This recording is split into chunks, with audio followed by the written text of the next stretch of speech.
All right. Well, today is an interesting episode, being it's, what did we say it was going to be? A crossover episode, Crossover right? episode. Crossover, that was the word. Right. My superheroes Yes, joining forces. Exactly. We're two superheroes joining forces. Yeah, you're back, bro. Podcast forces today.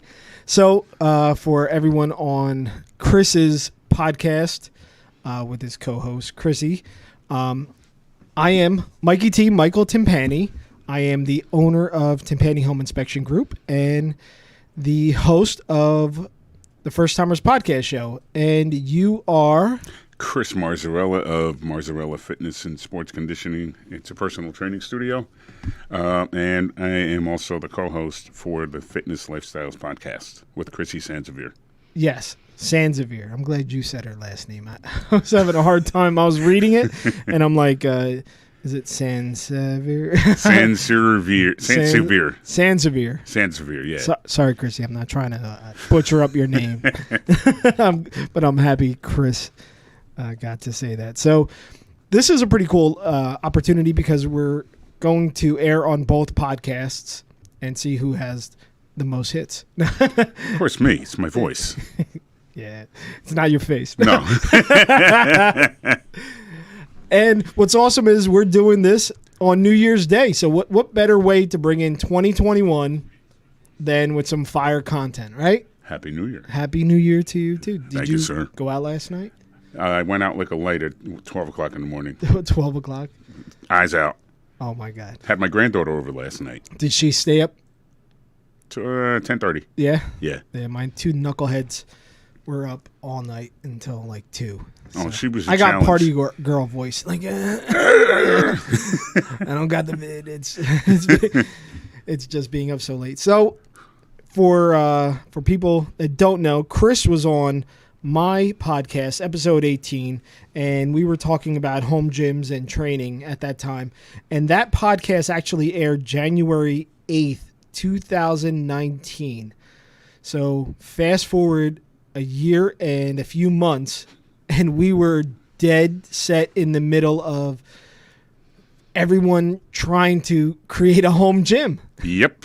Right? Yes. So the pandemic hit and gyms closed, and I ended up making thousands of bucks on old gym equipment because everyone wanted a home gym out of nowhere.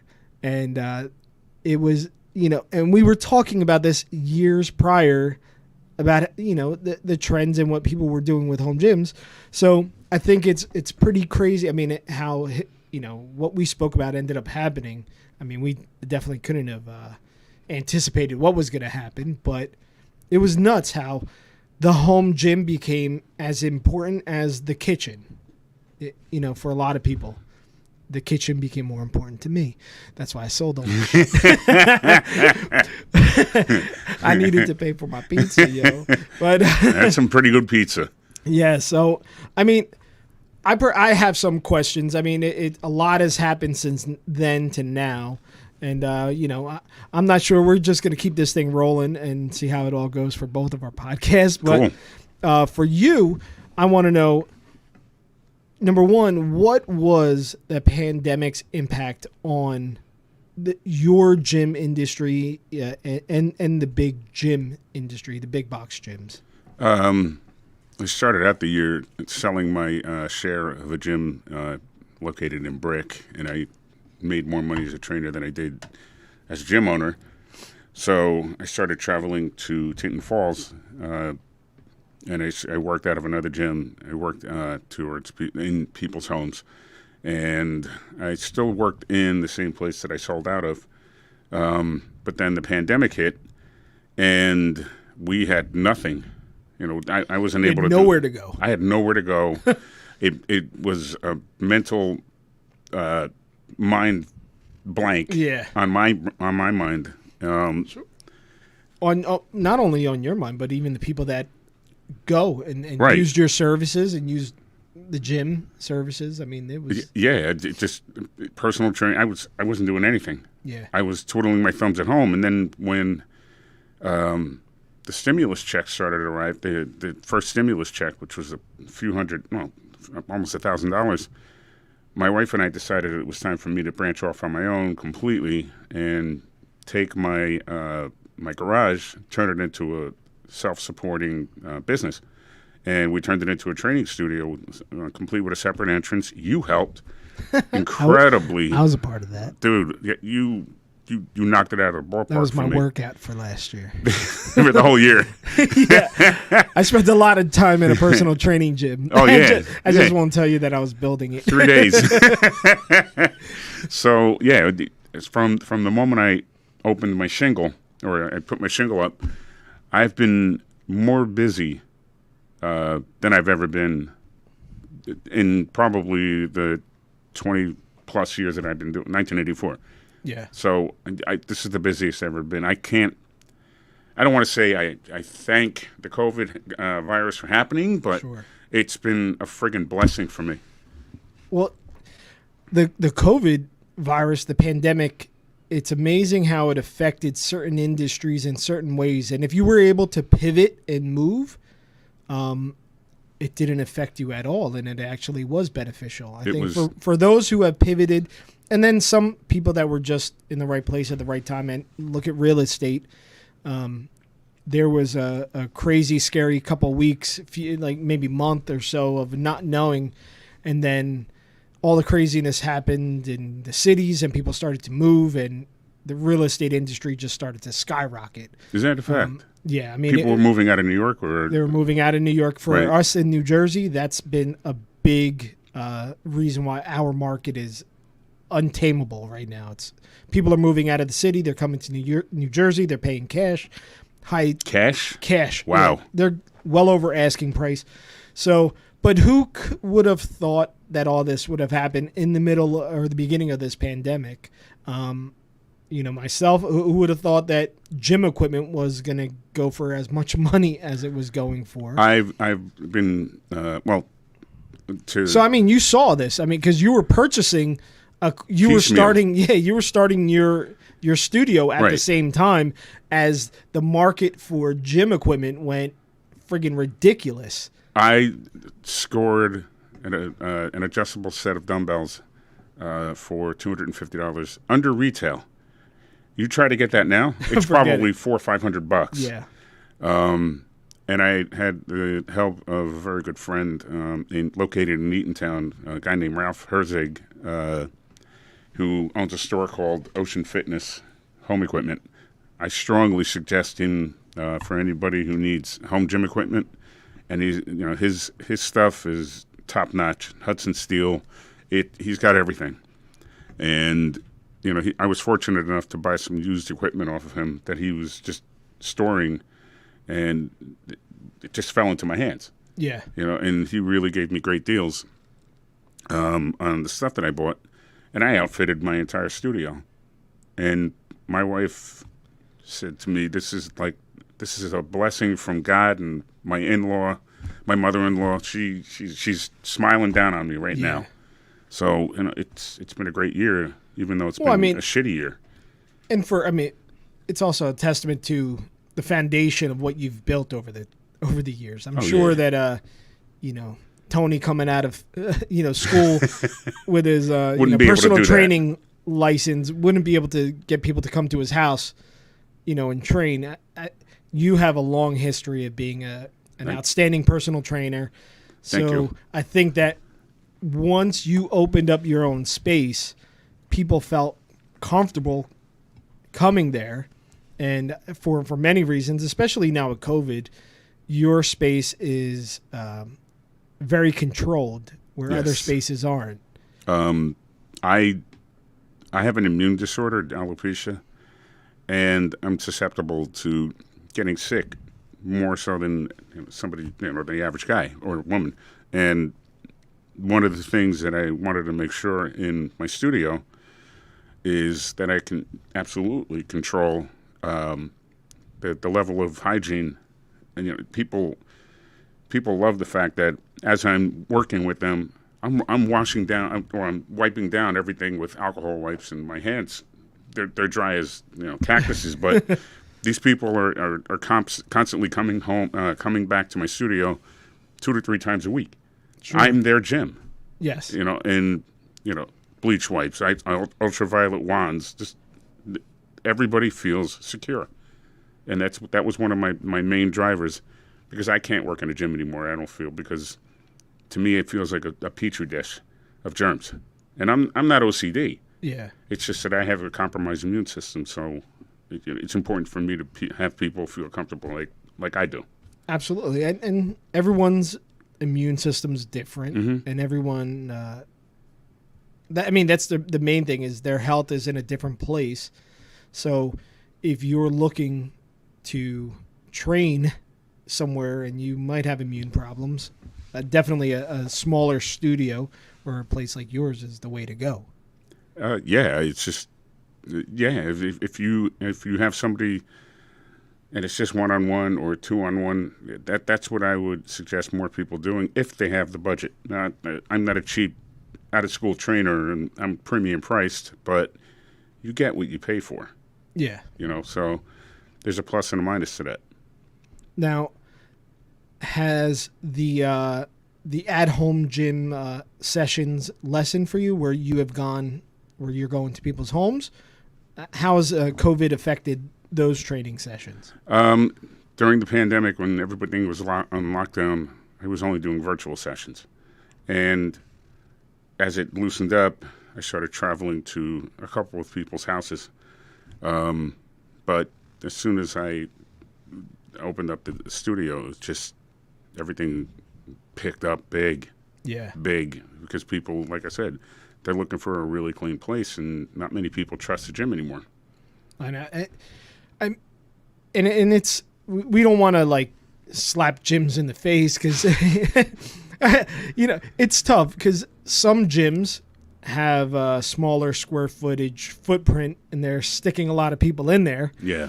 And then you have other gyms like the Retro I occasionally attend, but I do help pay for the electric.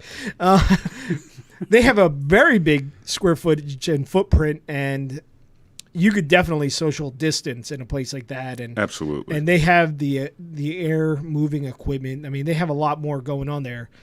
Pre-pandemic, they had a guy constantly going around cleaning all the time. I mean, I've never seen people clean as much as I did there, and that was before the pandemic. So places like, shout out to Retro and West Long Branch, they definitely do their job in keeping a place clean. Mm-hmm. But we can't say that for every place, and it's difficult for, small business owners. It's tough for, some to keep a handle.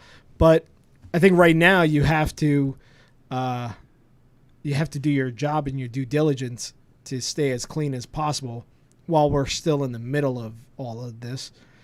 No matter what your politics are or what you believe, but, there's somebody, if your client feels unsafe, then you should try to do something about it.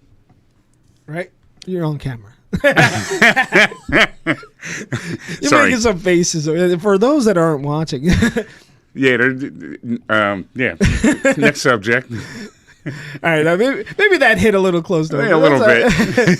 No, but I'm talking about in general. You know what I mean? Like, if, for yourself, you're keeping your place as clean as possible. Right.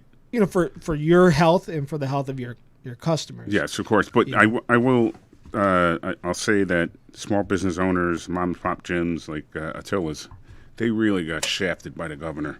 Yeah. On the other hand, my brother, who owns 2 Retros, he made it through with grants, and sometimes these small business owners don't have that ability to get the grant for one reason or another. The people with the knowledge to help them. That's the other side of being a small business owner. Sometimes you don't even know what's available to you because your team just isn't educated in that. And a lot of times as a small business owner, you are the team. Yeah. So unless someone else taps you on the shoulder and they're like, hey, guess what? You go to this website, you can get some money. How do you know? You don't know. But these bigger chains, especially if you're a part of a Retro has a corporate structure that exactly they were on the pulse of where we getting money from the government. Where someone smaller, it's just not there. My brother's 2 Retros successfully went through the pandemic. They have cleaning like crazy. in their big place. I think he said it was the Jersey City one is 13,000 square feet.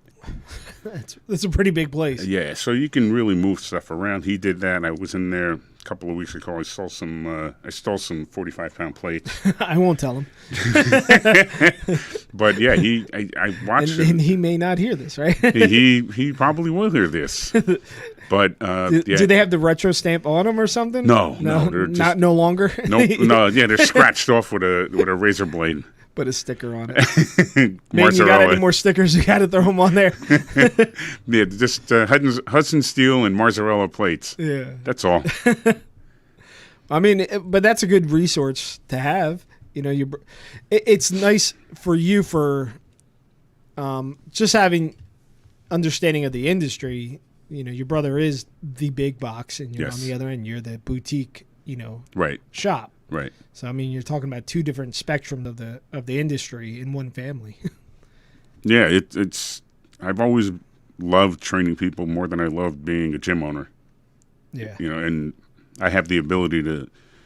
The second a person walks through my door, I can see what's up with them and make sure that I give them a supercharged workout, or sometimes I'll have to back off a little bit until they start warming up to the session. That's one of the things you can't get with big box gym trainer. Yeah. So yeah, I highly recommend people looking into personal training as an out. Now for you, now that you've done and you're doing your own space, something that you've talked about doing for a while, your own space, and then it was bigger, and then it was smaller. Then yeah. I mean, I've been along that walk with you. You've been with that journey. So it's been a big space, a small space, and I think that this is exactly where you need to be right now. Yeah, right now.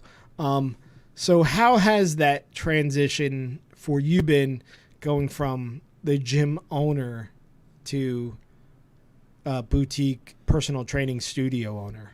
There's less overhead. The only employee you need to worry about is yourself, and digging into what the person really requires and needs and desires, and you get to know that person on a personal level. Where as a gym owner, you just know them as a number, which is sad, but it's part of the business. And I love you need a lot of membership to pay for the bills. The overhead, sure. Yeah. And you hope a lot of people like me pay that monthly fee, and they don't go, and they don't show up. Really, Mike? Well, it's true, but it's true because the more people like me, I'm really what's keeping the place afloat, because I'm not. True. I'm not using the equipment, so there's no damage or use on the equipment. It's not coming from me, right? So people. So the wear and tear on the members like me make that place money. So and people you're welcome, like me, Retro. You're welcome. We require. Well, no, we want people to break the machines, so that we can get new machines, and you guys can pay for the new machines. Yeah. As a gym owner, and I've come to the realization that I want to be a business owner. I don't want to be a gym owner. Yeah. So there's a long list of reasons why I love training. And the number one is that I love to interact with different people and athletes. Well, and you could only find that out by either doing it or not. I mean, how would you know if you liked being a gym owner without being the gym owner? Sure. I mean, you remember when I had my first gym. Yes. I was working 75, 80 hours a week. And I was just, my marriage suffered, my relationship with my son suffered. And now it's like, it's complete opposite. And I love life. I love being able to let my granddaughter walk inside my gym and hang out with me, which she did this morning and yesterday. And I even bought her own, she's a year and a half old, and I bought her own plastic weight set. That's awesome. Yeah. So, she has her pacifier. She's also got a barbell. So she's starting early. Oh, boy. Oh, yeah. Oh, boy. Yeah, she's going to be a power lifter in no time. No idea what's in store for her. None at all. But without you doing all that stuff, and even though I know other end of what you don't like any longer was a pain in your ass.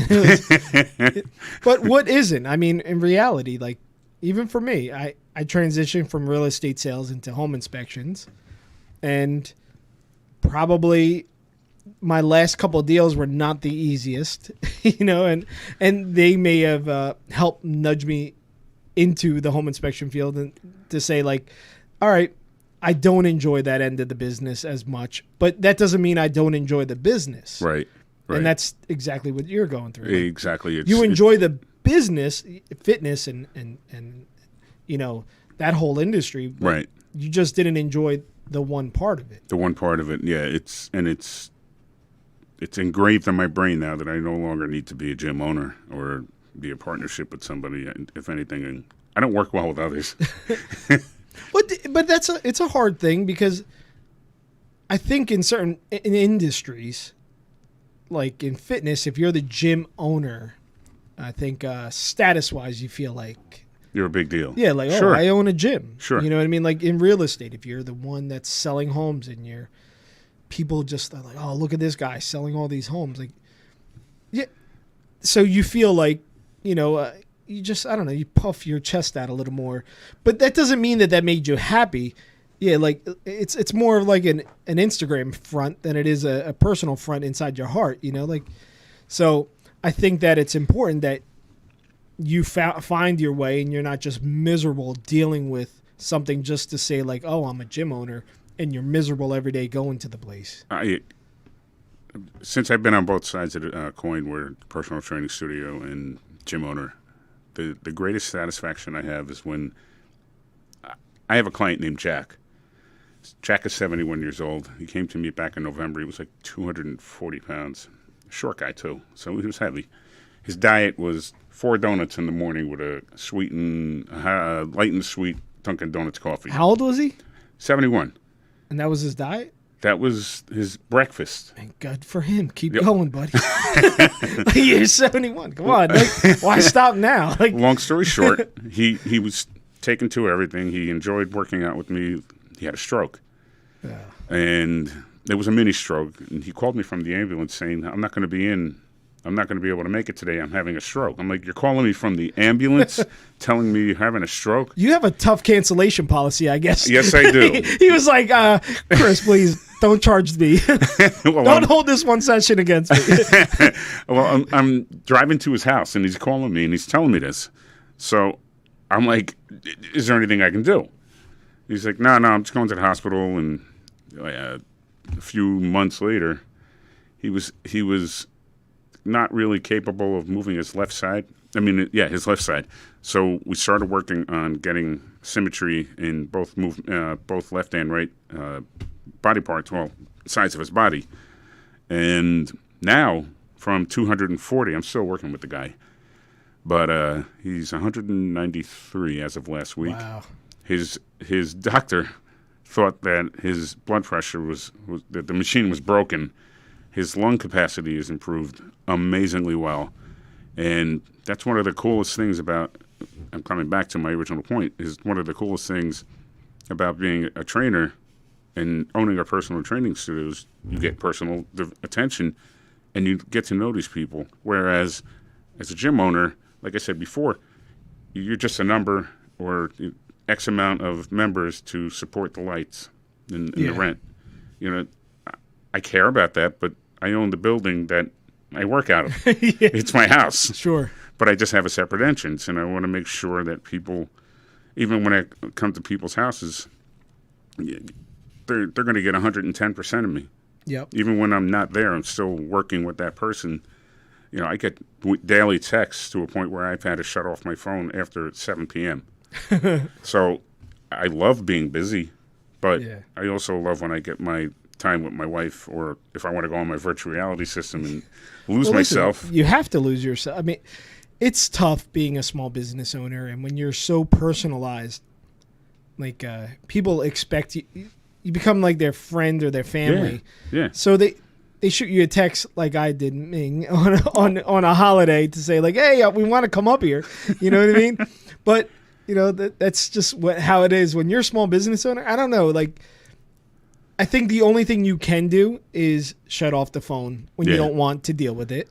And I tell everyone, listen, if you want to text me on a weekend, holiday, whatever, if I don't get back to you, it's because I'm with my family. Right. But if I can get back to you, I'm going to. Like, right. I don't care if it's someone texted me, I don't know, late last night about, their home, about an issue that I found. And I'm like, all right, I'll get back. I had a moment. I shot him back. Like, hey, Happy New Year's, and I'll work on this for you.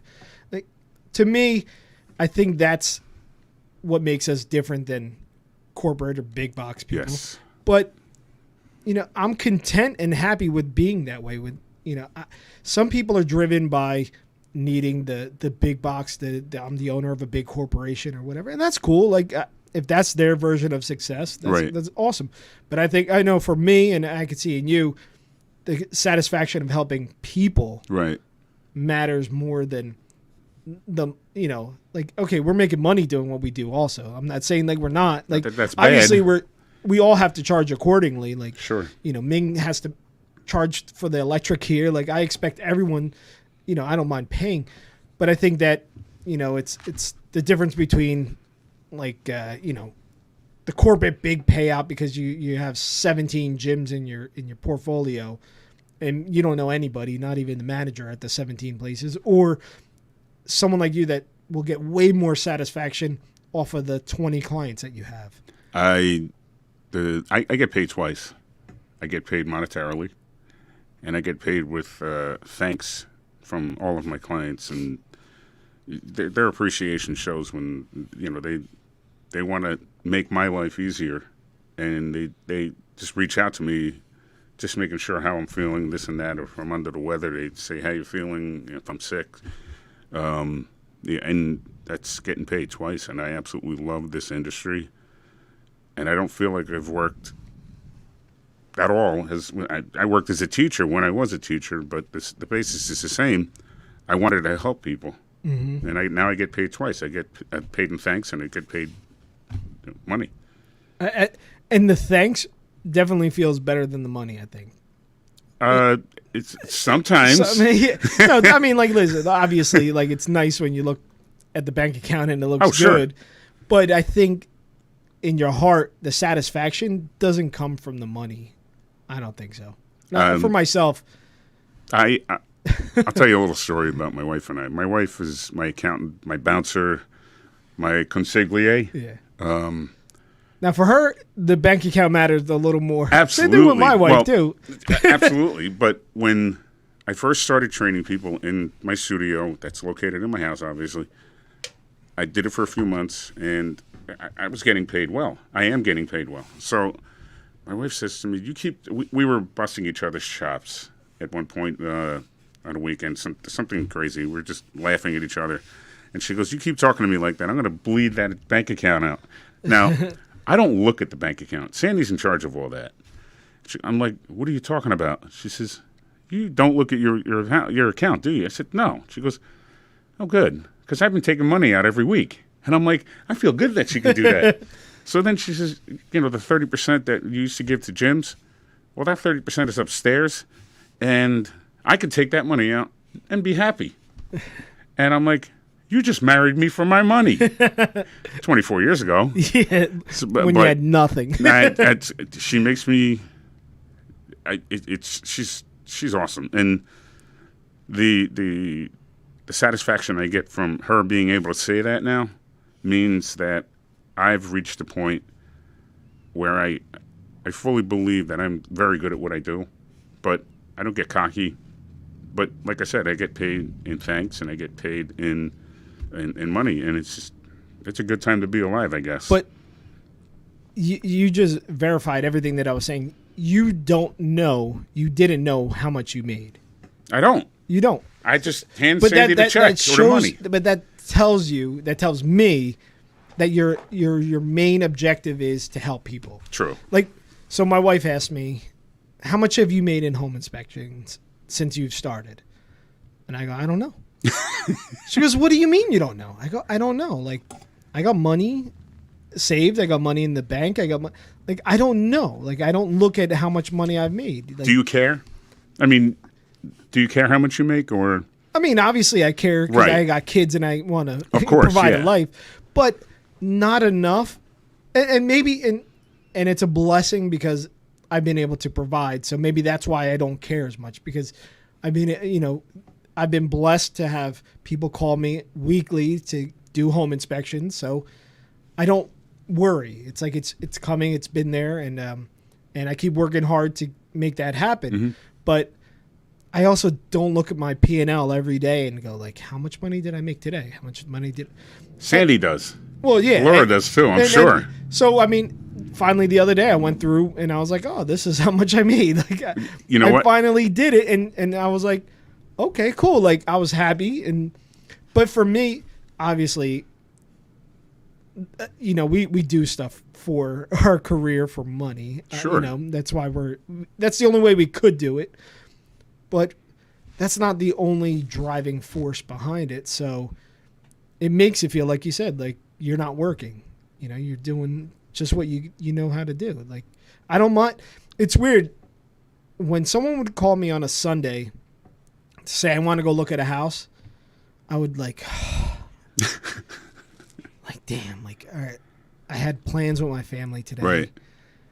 All right, yeah, no problem. And it was, I liked being able to go in the house with them, let them know about it. I felt comfortable, like I'm helping my friends or family, like as best as I know how to do it. And I felt the most confident with myself doing it for them. But I was like, oh man, like I'm gonna waste hours on a Sunday for this, And it didn't spark me. Right. Like, That's similar to being a gym owner. You got to cover somebody's hours. Yeah, it was like the closing day was probably like the height. Like when I gave them the keys, Yeah. that made me the most happy. Yeah. Getting the check, it was sometimes I left the check at the office for days and days. Like it's like whatever. Like my high was with helping them, Handing the keys over. and then the check was like, okay, it's gonna pay a bill. It's gonna pay something. Like it didn't matter as much to me. But now I get that same feeling multiple times a week when I go into a house, and at times I find big problems, and I did last week where the deal got killed because of a structural problem. Mm-hmm. And it was 3 minutes of me in the house. I knew it right away. And I was like, did you notice this when you walked in? And I found a structural issue with the place. And I felt bad because being the agent before, I know that killing a deal sucks because this lady showed him 24 houses. And it's a crazy market out there. And it's hard to even become that point in the transaction where you're getting to a home inspection. You had to have the best offer, go through attorney review, and now it's my turn to fuck it up. You know what I mean? And I came in there, and that's what I did, and I felt horrible. But I also, when he left, he was like, "Thank you so much for finding that." That's what mattered most. Like I saved him headaches and all this problems that if another guy would have just walked through and breezed over it, the guy would have probably bought the house, and then one day would have been like, why is water running down the floor that way when I'm mopping my floor? And so, I mean, I think for certain people, it's a certain way. Like you are satisfied with helping people, and that's why you're so successful doing what you do. Thank you. When I bought my house in Brick back in 1999, I wish I knew of Timpani's home inspections because a couple of weeks after we closed and we were moving in, we had a swarm of carpenter ants. And we pulled off wallpaper in the kitchen. We found mold. Mm-hmm. And we were shocked.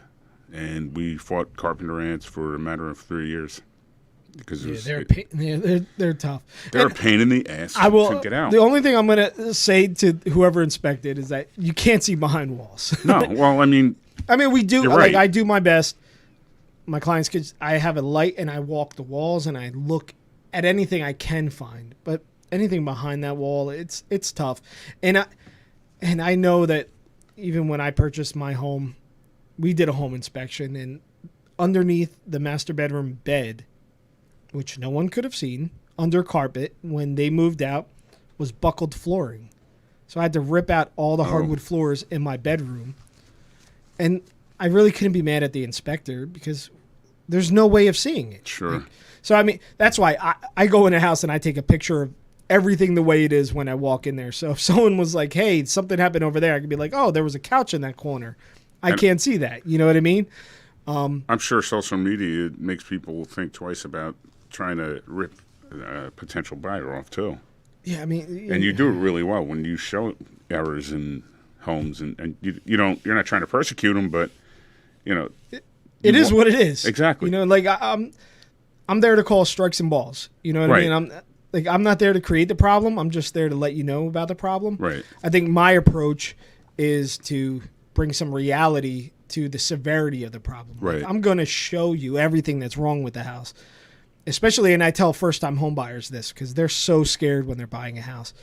It's like there's going to be a lot on this report. I'm not going to tell you everything I see while I'm walking through here because I'm seeing a lot. It's hard to be a poker face, yeah, I'm sure. But I'm going to let you know the severe things that you need to worry about.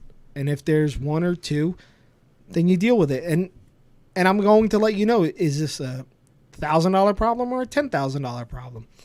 Like, you don't lose a house for a $1,000 problem. You just deal with it. You know what I mean? Like, if you want a house and you loved your house and someone said there's an issue that costs $1,000, maybe you might battle it out, try to get $500 from the seller, but you're not going to lose a house for a $1,000 problem. And most problems in a house are hundreds of dollars. It's like not insane amount of money. Sure. And so that's where I like to use my experience as a contractor or whatever to bring some reality to the home inspection. Like, okay, I saw all this stuff, but that doesn't mean like it's deal killing. Like, or there's a time where like the structural issue, I'm like, you better get an answer to that before you buy the house. Right.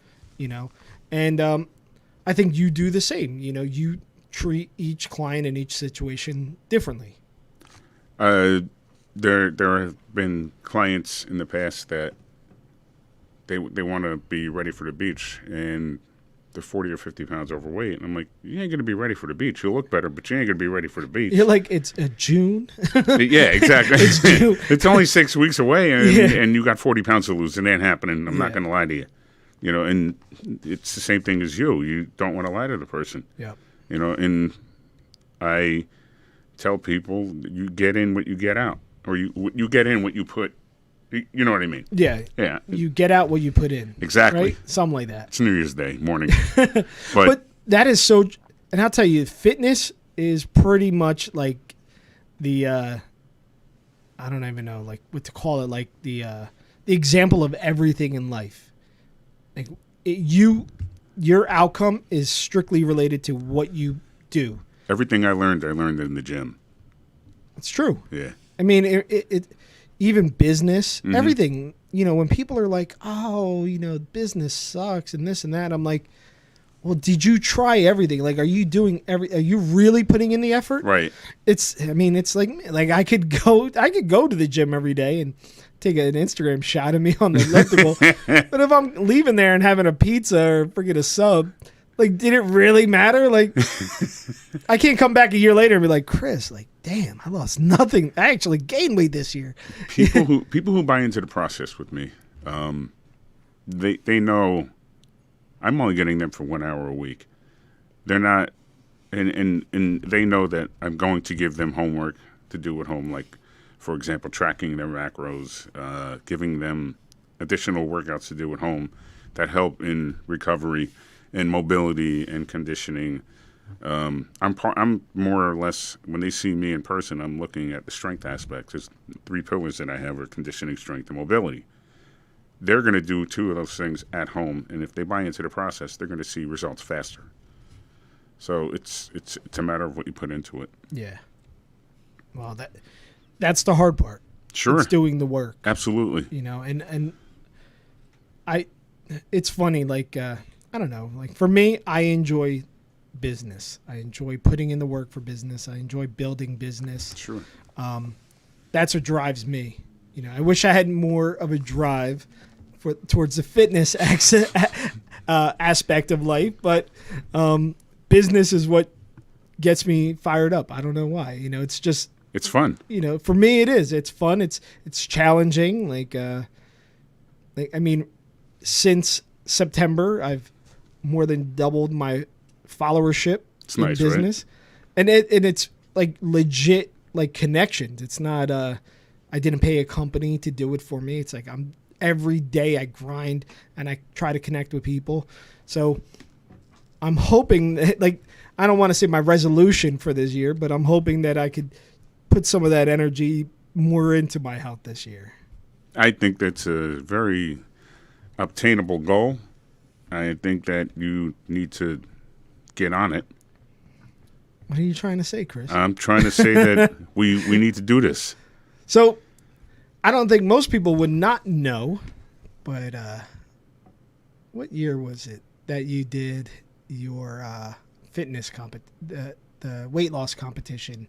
It was still at Snap, 2008. right? Were you still at Snap at that time? Yes, I was. It was a second or third year, 2009, that I was in business. And who won that? Who won that? God, what's his name? Who won that competition? I think Mikey T. Yes. Yes. Yeah, I think so. Hashtag no more fat daddy. Yes. Yep. So my son. No, it had to be then after 2012 because my son was born 2012. Anyway, it was a long time ago. We're old. Yeah, like I can't. Listen. I'm older. Yesterday was a year ago. So. Yeah. But anyway, we did No More Fat Daddy. And you had a competition going on. Yes, a fat loss competition. The highest percentage of body fat lost. Yep.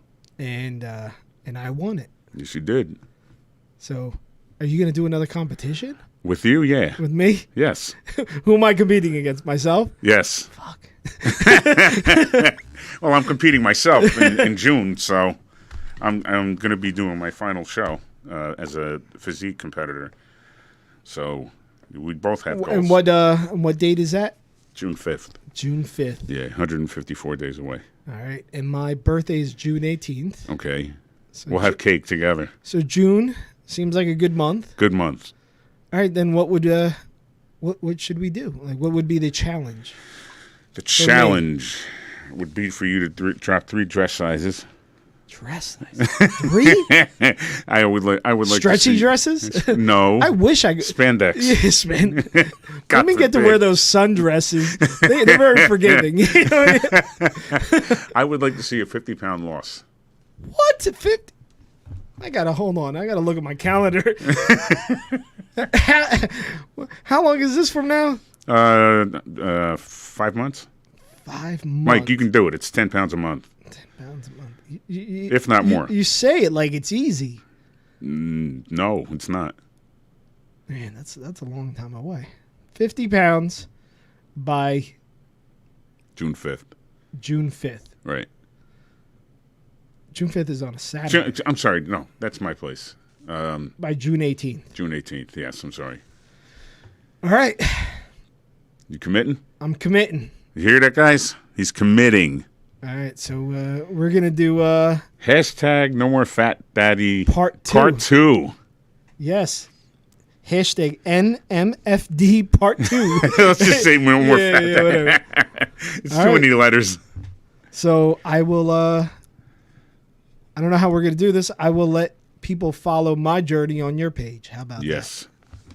Yeah, we're going to do that. We're going to do my page with video so we can really embarrass Big Mike. Oh, my God. That's all right. You'll be all right. Oh, boy. When does this start? When do you want to start? June 17th? June 17th, yeah. We'll start this week. All right, folks. Well, there it is. We're going to start this week. No more fat. Yeah, no more fat daddy Part 2. Part 2, the redo, the redux, whatever it said.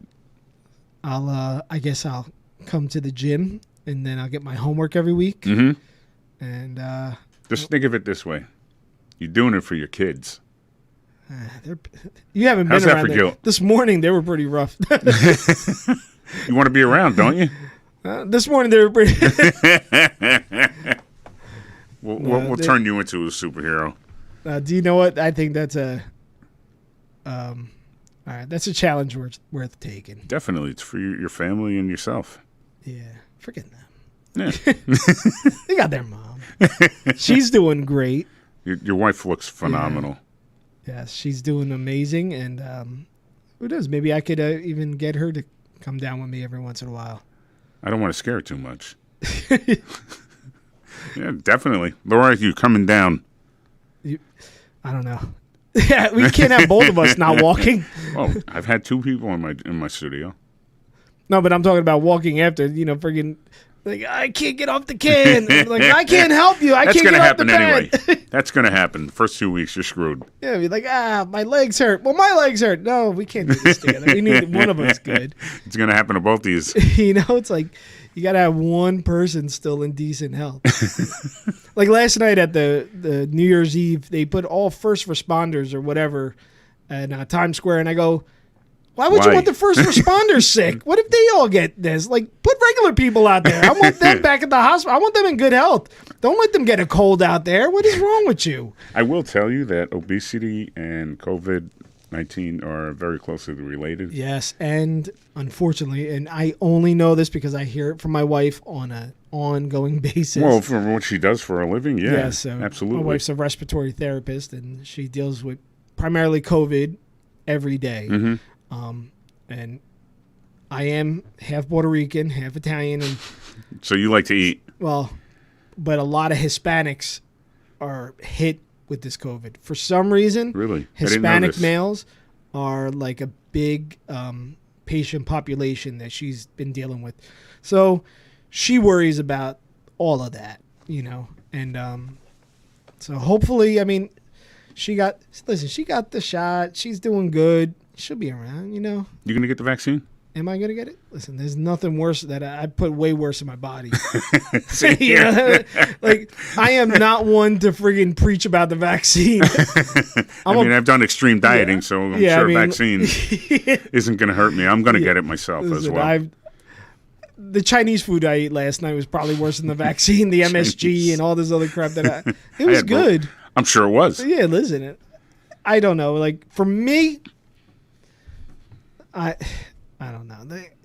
I'll take however many other medications the doctor will give you because, like, you're sick. If you're not feeling good, they say take this, and you're like, you're not feeling good, you take it. I don't know what the side effects of those things are. I don't know what the side effect of Zithromax or any of the things I've taken. Suddenly, I'm an expert in vaccines. Yeah. Like, listen, I don't know. Like, I'll take the gamble, whatever. And especially, it makes my wife feel better. Yeah. If it makes her feel better, it's fine. Like, I'll take it. The way I see it. She already got it. So I just told her she got Pfizer. I want Moderna or whatever because that's what Fauci got. I figured maybe he knows a little something. So I want the other brand. So I'll wait until the other brand comes out. Look, I see it this way. You can get a vaccine that has possible side effects for it. You can take Tylenol, and that has a history of side effects that people continue to still take it. So give me the vaccine. Yeah, I know someone that was in the hospital from taking leave. It made them bleed inside. Right. And that's exactly what Tylenol does. It's me personally, I'm not picking and choosing. Right. What I want. Like, all right, fine, I don't know about the other vaccines I took. Like, I never researched them. Suddenly, I'm going to research this one. Like, listen, TikTok research is enough. They tell me it's safe. TikTok said it's safe. I don't know if what they're saying. These people are in lab coats and they're trying to tell me what the vaccine's about. And I'm like, I guess that makes sense. You know what I mean? Well, I'm taking it only because I want my clients to know, I do care for their health, but I also care for my own health and I also care for my family's health. And if I take the vaccine, it's kind of like I'm blocking off getting sick or my clients getting sick and obviously my family getting sick. Listen, it could only, I don't know, like they've been administering it at this time of the recording for like a couple weeks. The news is all over every single person that had a little reaction. Of course. I haven't seen any crazy reactions yet. Like, some people people have reactions to everything. You can't eat peanuts at certain tables at school. So like we don't outlaw peanuts. Like, no. I'm going to have a peanut butter and jelly sandwich. Like, whatever. Like, so I'm definitely going to do it. It could only, with everything else wrong and that could go wrong in my health, like, I think that's one of the things that could go right. Yeah. and being with me training and eating right. And we're still going to have that pizza at the trailer. Yeah. The RV, excuse me. Yes, the RV. The RV. My hotel on wheels. Hotel on wheels. I'm thinking of buying one of those. Who wouldn't? I don't know why anybody wouldn't. I don't trust cleanliness in hotels anymore. But that's a whole nother episode. the blue light with the stains. I don't even want to go into that. But yeah, so I'm excited, to see like I think my hope for this is not only to become healthier, sure, obviously. I'm probably going to schedule a physical so I could get a good start point from the medical end. Baseline, sure. And then maybe 6 months I'll have them do all my blood work again, which is cool. But I think I would like to be able to show the regular guy out there, that it can be done, and you could still live. You know what I mean? Like, yeah. I'm not doing a competition like you, where like I know I have to eat a bagel at 6 o'clock in the morning in order to, and then let me eat a sweet potato at 4 in the morning. Oh, my wife busts my balls all the time. I went with him to a competition once, and Pittsburgh. I don't even have words. So it's not my thing. The best line you used was, "I've never seen a more miserable bunch of orange people." Oh, they were so miserable. They were all hungry and thirsty, dehydrated. I'm like, why the hell would you put up with it? Like, every single chair at the hotel had Dream tan. Had sheets over it. Yeah. Stained spray tan sheets. That's right. They had microwaves so everyone could heat up their steamed chicken and broccoli. The buffet. No broccoli. The buffet sucked because it was like egg whites and chicken. Like, I think I starved that whole morning. Like, it was rough. Nationals is a miserable place to be. When I was in the back waiting for my time, all you saw was wall-to-wall people laying down on the floor with no tables and sheets all over the place. It was just one big orange and white mess. It's like a detention center, man. Forget that. I don't know why you would do it, but hey, God bless you, and I know you're going to slay it because you're one of the most dedicated people that I've ever met. Thank you. I hope I could take an eighth of that dedication and put it towards what I'm going to do, and I think I'll be all right. The best thing was just telling my wife that I'm going to compete one more time, and I haven't competed in 3 or 4 years. And how did that conversation go? Well, that conversation was me telling her on a text message, "Hey, I'm competing again." Was she sitting next to you or no? Oh, no. She was at work. You were like, I'm not that stupid. It's exactly right. So I said, yeah, I'm competing this year. I want to do classic physique, which is a throwback to the 70s time. Structured more for my height and my weight, and there's a weight class cutoff. So it's a lot fairer. It's a new class, and instead of a guy that's 5'4" weighing the same as me, which doesn't look right. I'm telling you, if you have not seen this in person, it is. I mean, they look like superheroes, but like a 5-foot version of a superhero, right? And you're just like,